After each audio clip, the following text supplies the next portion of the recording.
Hello everyone, good morning. আশা করছি আপনারা সবাই ভালো আছেন, সুস্থ আছেন, আর আমিও বেশ ভালো আছি। আমার আরও একটি নতুন ভিডিওয়ে আপনাদেরকে স্বাগত জানাই। এখন ঘড়িতে বাজে 7টা, আর আমি সকালবেলায় সকালের কাজকর্মগুলো সেরে নিয়েছি। আর আজকে না মায়ের শরীরটা ভালো ছিল বলে মাও কিছুটা কাজ আমার এগিয়ে সেরে দিয়েছে, যেটাকে বলে।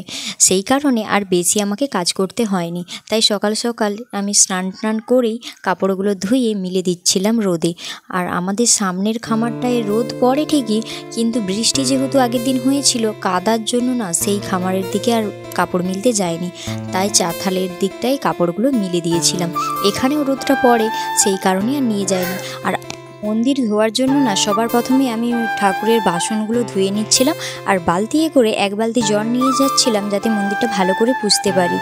আর এদিকে ঘটিতে জল ভরে নেব ঠাকুরকে জল দেব বলে, কারণ তুলসী মন্দিরে তুলসী ঠাকুর থাকে, আমাদের মনসা মায়েরও গাছ থাকে, সেখানেও জল দিতে হয়। আর তুলসী গাছও আলাদা একটা জায়গায়ও রাখা আছে, তাই একটু বেশি করেই জলটা নিয়ে নিয়েছিলাম।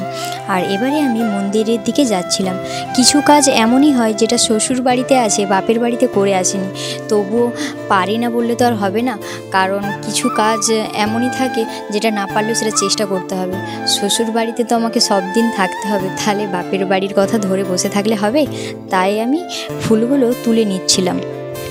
মন্দিরের সামনেই না এই মিনি টগরের গাছটা মা বর্ষাকালে লাগিয়েছিল, প্রচুর ফুল হয়েছে। আর এই ফুলগুলো না দেখতে খুব সুন্দরও লাগে, আর একসাথে যখন ফুটে দুর্দান্ত লাগে, যেটাকে বলা হয়। মন্দিরের চারপাশটা যদি ফুলের গাছ লাগানো হয়, মন্দিরটাও দেখতে উজ্জ্বল লাগে, আর ফুলেরও কোনো সমস্যা হয় না। আমাদের কিন্তু ফুলের বাগান আছে, চাইলেও সেখান থেকে ফুল আনতে পারি। আর ছেলেকে একটু বসিয়ে মন্দিরে জল দিচ্ছিলাম, তো সেই কারণে তাড়াতাড়ি কিভাবে ঠাকুরটাকে জল দিয়ে দিতে পারি, সেই জন্য কাজগুলো একটু তাড়াতাড়ি করার চেষ্টা করলাম। আমাদের এই মন্দিরটা যেহেতু দুজনদের, সেই কারণে 1 মাস আমাদের মন্দির ধোয়া হয় আর 1 মাস জেঠিমাদের ধোয়া হয়। এই মাসটা আমাদের পড়েছে, সেই কারণে আমাদের ধোয়াচ্ছি। আর মাই বেশিরভাগটা জল দিয়ে দেয়। এবার মায়ের শরীরটা ভালো ছিল না, জ্বর হয়ে গিয়েছিল, সেই কারণেই আমি জলটা দিচ্ছি, নইলে মাই বেশি দিয়ে থাকে। মন্দির ছোট হোক কিংবা বড়, কিন্তু এই বৈশাখ মাসে ভাঁড়ে যে মন্দিরে জল দিতে হয় হরি ঠাকুরকে বৈশাখ মাসে, এটা কিন্তু আমাদের বাঙালি বাড়িতে নিয়ম আছে। তোমাদেরও কি বন্ধুরা এই নিয়মটা আছে? আর তোমরা কি বৈশাখ মাসে ভাঁড়ে জল দিয়ে থাকো? তাহলে আমাকে কমেন্টে জানিও। এই হরি মন্দির ধোয়ানোটাও কিন্তু একটা বড় ব্যাপার। সব বাড়িতে কিন্তু সব রকম নিয়মে মন্দির ধোয়ায় না। যাদের যেরকম, আমাদের বাড়িতে যেভাবে প্রথম থেকে হয়ে আসছে, আমি সেইভাবেই কিন্তু মন্দির ধুয়ে ঠাকুরকে জল দিই। আর এই বৈশাখ মাসে ভাঁড়ে জল দিতে কিন্তু বেশ ভালোই লাগে, কারণ অন্যান্য মাসে কিন্তু এই নিয়মটা তো থাকে না। সেই কারণে এই মাসের নিয়মটা আমার বেশ ভালো লাগে। মন্দির ধুয়ে আসার পরই দেখলাম ছেলের খুব খিদে পেয়ে গেছে, সেই কারণে ছেলের জন্য একটু সুজি বানিয়ে নিয়েছিলাম, কারণ ছেলেকে খাওয়াতে হবে। এদিকে ছেলে ওর দিদার সাথে বকবক করছে, একটু রাগও করেছে, তাই মুখটা ওরকম করে রেখেছে। বছর কিন্তু আমের প্রচুর ছড়াছড়ি, লাস্ট পর্যন্ত কতগুলো যে আম থাকবে সেটাই হলো বড় ব্যাপার। ভালো করে লক্ষ্য করে দেখো, আমার ছেলে আনাজের চপা নিয়ে গেছে বিড়ালের গায়ে ফেলাবে বলে। ওর দুষ্টমিটা না একটু আলাদা। আর এদিকে আমি রান্নার জন্য সজনা ডাঁটা আলুটা কেটেছি, এটা ঝোল করব না, ভাজা করব। আর ভেন্ডিটা পোস্ত দিয়ে তরকারি করব। আর পেঁয়াজ টমেটো এগুলো যে কুচিয়ে রেখেছি, ওগুলো মশলার জন্য। আর মাছটাকে তেল ঝাল করব। আজকের এই হলো আমাদের মেনু রান্নার। আর এদিকে আরও কাদা নিয়ে খেলতে বসে পড়েছে। ওর দিদাকে বলেছে আমি ঠাকুর বানাবো, আমাকে একটু দিদা কাদা এনে দেবে। দিদা কাদা এনে দিতেই সেটাকে জল দিয়ে মিক্স করে একদম একাকার করে দিয়েছে। আর কাদা নিয়ে খেলতে খেলতে দেখো হাত ধুচ্ছে, আর প্রচুর পরিমাণে জল ঘাঁটছে। সেই কারণে ওদের সর্দি হলে তো ভালো হওয়ার নামই নেয় না। আমি কিন্তু এই সময়টা রান্না করছিলাম, সেই জন্য না ও একটু খেলছে, খেলুক। আর সব সময় বকা ঝকা কত আর মারবো ছেলেকে, সেই কারণে ওকে ওর মতো একটু থাকতে দিয়েছি বলে ও দেখো মুখে ফেস ওয়াশ মাখছে। কীভাবে আমরাও মাখি সেগুলো দেখে না বড়দের থেকেই যে ছোটরা শেখে, এটাই হলো আমার ছেলে আমাদেরকে বুঝিয়ে দিয়েছে।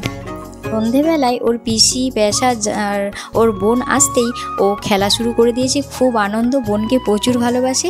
আর একটু পরে দুজনে আবার দুষ্টামি শুরু করবে। আর এদিকে আমি মাংস করব বলে মাংসর সব জোগাড়গুলো করে নিয়েছি। আজ হবে লুচি আর মাংস। লুচিটা না খেতে যতটা ভালো লাগে, কিন্তু বেশি খেতে পারি না, গা মুজকে যায়, সেই কারণে কম করেই করেছিলাম। আর এই দিকে মিষ্টি ঝুড়ি ভাজা নিয়ে খেলতে শুরু করে দিয়েছে প্যাকেট থেকে বের করে।